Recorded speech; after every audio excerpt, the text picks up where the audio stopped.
El día de hoy hablaremos de lo que es la inversa de una función. Básicamente caemos a la definición de que la inversa de una función es una regla que actúa en la salida de la función y produce la entrada correspondiente. Dicho de otra manera, la inversa de una función deshace o invierte lo que la función ha hecho. No todas las funciones pueden ser inversibles, es decir, no podemos encontrar el inverso de todas las funciones.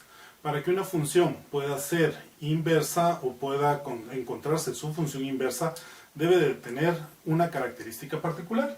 Es decir, debe ser una función que podemos denominar función 1 a 1. ¿Qué es una función 1 a 1? Para que una función sea 1 a 1 debe de cumplir dos propiedades particulares en donde podemos decir que vamos a tener una función 1 a 1 cuando cumple la propiedad de inyectividad, es decir, cuando cada elemento del dominio tiene una sola imagen en el contradominio. Por supuesto, esto no, si fuera de otra manera, no tendríamos una función, así que todas las funciones cumplen con el principio de inyectividad, pero también deben de cumplir con el principio de sobreyectividad para que se dé ese espacio de que es una función 1 a 1 y por ende que podamos encontrar su inversa. ¿A qué se refiere ese espacio o ese esquema de sobreyectividad? Nos está indicando que cada función que es 1 a 1 o que podemos encontrar su inversa va a tener cada elemento del rango o contradominio de esa función un solo elemento en el dominio. ¿A qué nos referimos con esto? Que a cada elemento entonces de un conjunto A, que llamamos dominio, y que va a estar aplicándosele respecto de un conjunto B, una ley o regla de correspondencia F, vamos a tener que cada uno de los elementos que componen el conjunto A debe de corresponderle un solo elemento del conjunto B para que se cumpla el esquema en donde estamos indicando que debe de aplicarse la inyectividad. Por supuesto, esto que estamos poniendo acá es un ejemplo de una función en donde a cada elemento del conjunto A le corresponde un único elemento en el conjunto B. Pero observemos que en este caso particular no solo se cumple la propiedad de inyectividad, sino que también se cumple la propiedad de sobreyectividad, ya que a cada elemento del conjunto B o rango le corresponde un solo elemento en el conjunto A de dominio. Bajo ese espacio, entonces puedo decir que esta función cumple no solo la propiedad de inyectiva, sino también la propiedad sobreyectiva y por ende nuestra función es biyectiva. Una función que es biyectiva es una función 1 a 1. Por ende, va a ser una función que puede ser invertible. ¿Cuándo podríamos tener algún ejemplo en donde nuestra función no fuese biyectiva? Por ejemplo, podríamos tener la situación en donde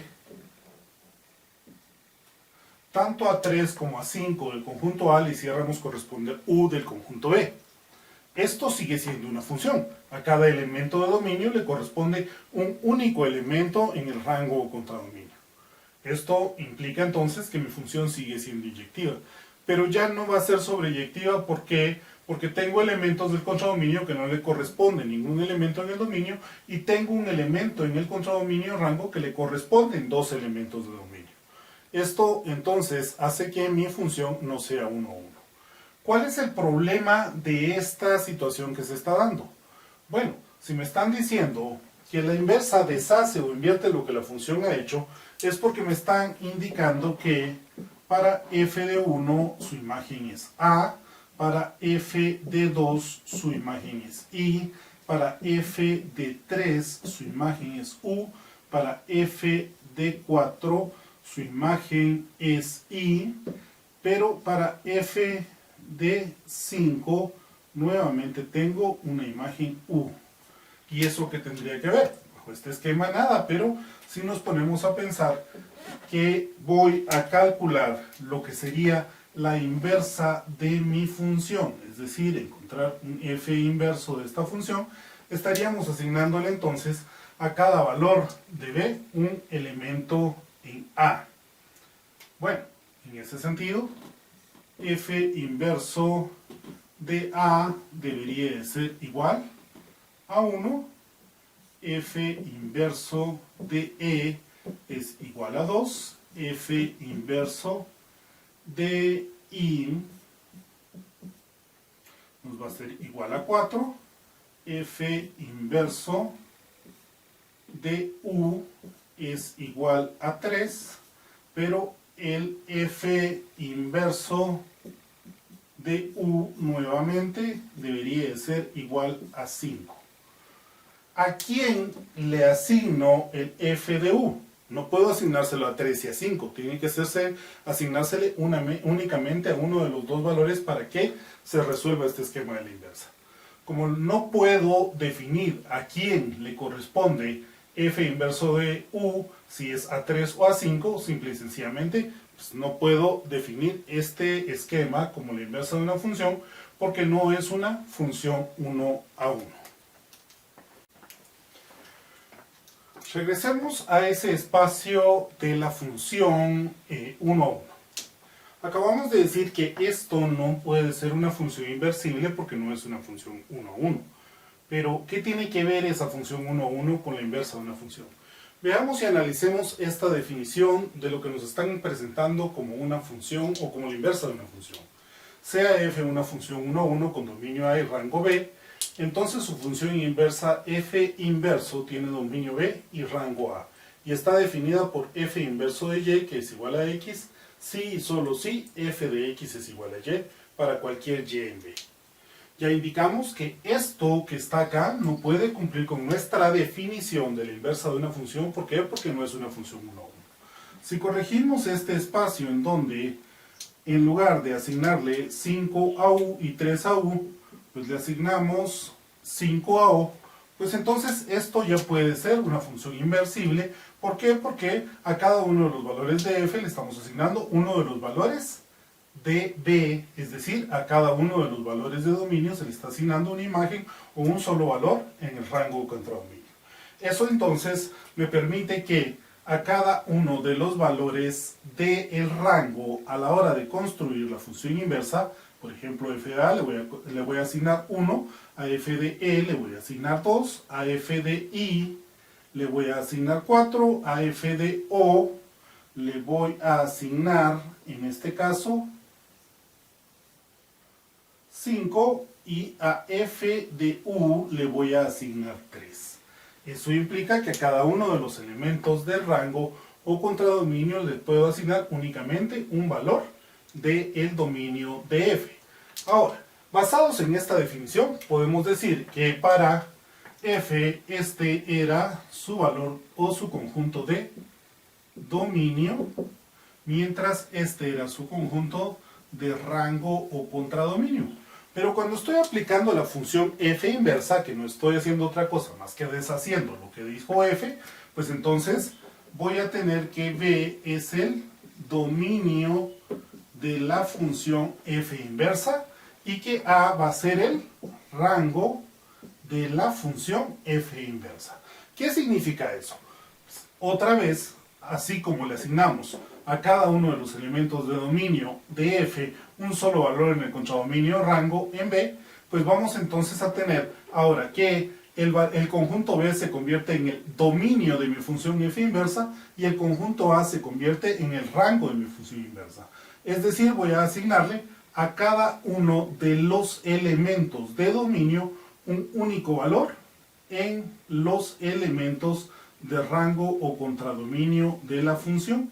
Por eso es que es tan importante que mi función sea 1 a 1, porque vamos a aplicar o vamos a seguir manteniendo la definición o el concepto de función vigente tanto para la función f como para la función inversa, en donde estamos diciendo que a cada uno de los elementos de un conjunto llamado dominio le estamos asignando un único valor en un conjunto llamado rango o contradominio. Esto no sería posible si no fuese una función 1 a 1 en donde podamos establecer la relación o la correspondencia entre cada uno de ellos y asignarle a cada valor de dominio de f un solo valor en el rango o contradominio de f, o a cada valor de dominio de f inverso un solo valor o rango en el valor de contradominio o rango de la función f inverso. Es interesante el poder asignar estos elementos y estos valores que se dan únicamente cuando puedo hacer o puedo encontrar la inversa de una función, siempre y cuando esa función sea 1 a 1. Una propiedad importante que debemos de tomar es la propiedad de la función inversa. Sea f una función 1 a 1 con dominio A y rango B, la función inversa satisface las siguientes propiedades de cancelación. F inverso de f de x es igual a x para toda x en A. F de f inverso de x es igual a x para todo x en B. Recíprocamente, cualquier función f inversa que satisfaga estas ecuaciones de la inversa de f.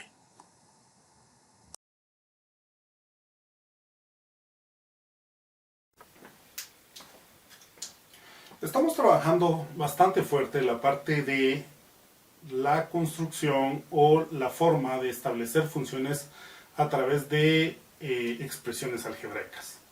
Y una de esas las expresiones algebraicas pues nos terminan dando o pueden darnos, como hemos visto en otras ocasiones, pues gráficas de esas funciones. Por supuesto, podemos expresar una función a través de una gráfica o podemos expresar una función a través de su expresión algebraica. Las dos cosas las podemos manejar por separado, pero un elemento que es importante cuando estamos construyendo las gráficas de las funciones de las expresiones algebraicas es la prueba de la recta horizontal.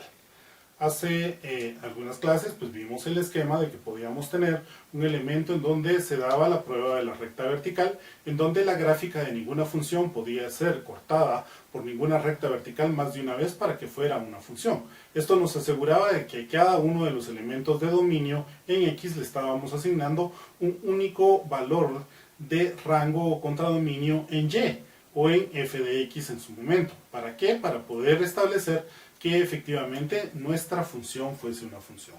¿A qué se refiere esta prueba de la recta horizontal? Pues la prueba de la recta horizontal nos está indicando que cada vez que tengo una gráfica de una función, pues esta gráfica de la función no debería de poder ser cortada más de una vez por ninguna recta horizontal para que sea una función 1 a 1. ¿A qué se refiere con esto? Si tengo una recta horizontal que corta mi gráfica dos veces, me estaría indicando que existe para x sub 1 y para x sub 2 pues una misma imagen f de x que no sé si se la puedo asignar a f de x sub 1 o a f de x sub 2 porque la gráfica está cortada dos veces. Acá es importante que la aplicación de la prueba de la recta horizontal no elimina o no quita la aparición o la prueba de la recta vertical. ¿Por qué? Porque para que sea una función de antemano, cualquier gráfica debe de ser cortada solo una vez por una recta vertical. Ahora lo único que nos están indicando es que tengo que tener cuidado para que definir que las gráficas de las funciones 1 a 1 no solo pueden ser únicamente cortadas una vez por cualquier recta vertical, sino que también no deben de ser cortadas más de una vez por cualquier recta horizontal. Pensemos en un ejemplo sencillo para poder ejemplificar o poder establecer este extremo de manera que pueda darnos una idea un poco más concreta. Pensemos en f de x igual a 4 menos x al cuadrado. En general, esta es una función cuadrática.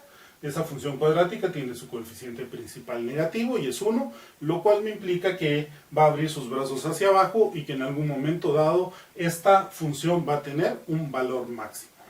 ¿Dónde está ese valor máximo?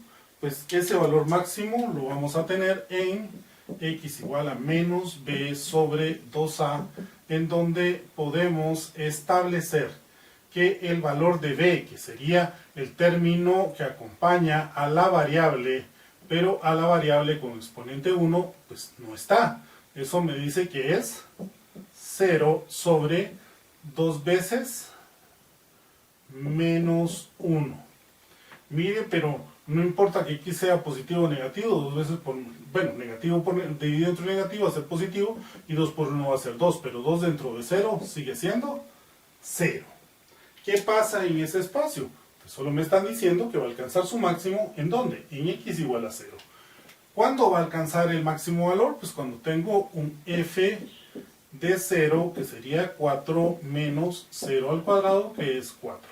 Entonces, el máximo de esta función cuadrática se va a obtener en el punto 0,4.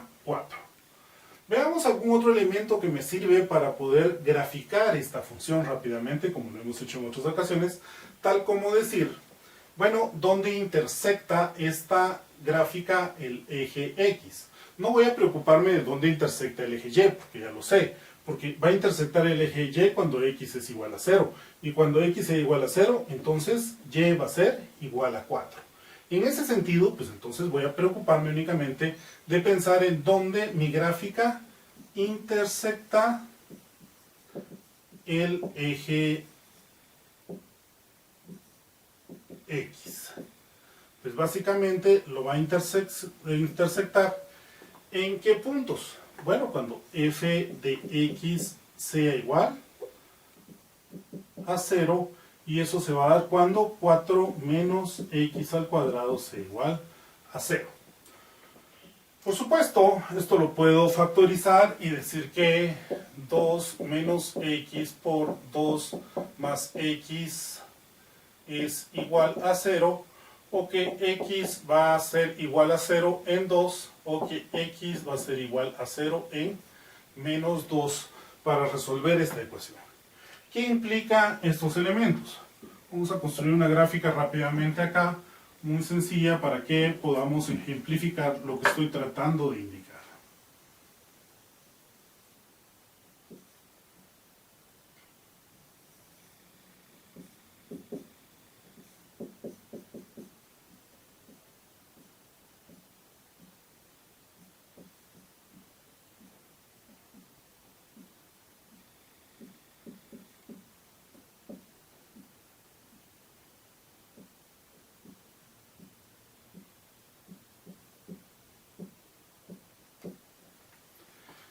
Podemos apreciar que, ya que no tenemos un dominio explícito de la función, pues nuestro dominio debería de ser, un dominio algebraico debería de darnos desde que cualquier valor real que entra como x dentro de nuestra función nos da una salida de otro número real.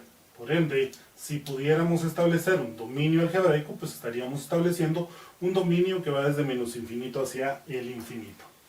Nuestra gráfica específicamente corta en 0,4 y cortaría en x igual a menos 2 y en x igual a 2 nuestros ejes. Lo cual implica que voy a tener en este espacio una parábola que abre sus brazos hacia abajo, que tiene un máximo en un punto que estoy llamando 0,4 y que intersecta el eje x en 2,0 y en menos 2,0 y en 2,0. Vemos que nuestra gráfica particularmente cumple con el criterio o con la prueba de la recta vertical, puesto que no importa cuántas rectas yo ponga, que sean verticales, que corte mi gráfica, estas la van a cortar solo una vez. Pero observemos que cualquier recta horizontal que pongamos sobre nuestra gráfica va a cortar la misma más de una vez. Va a cortarla 2 veces, excepto la recta que pudiera pasar en donde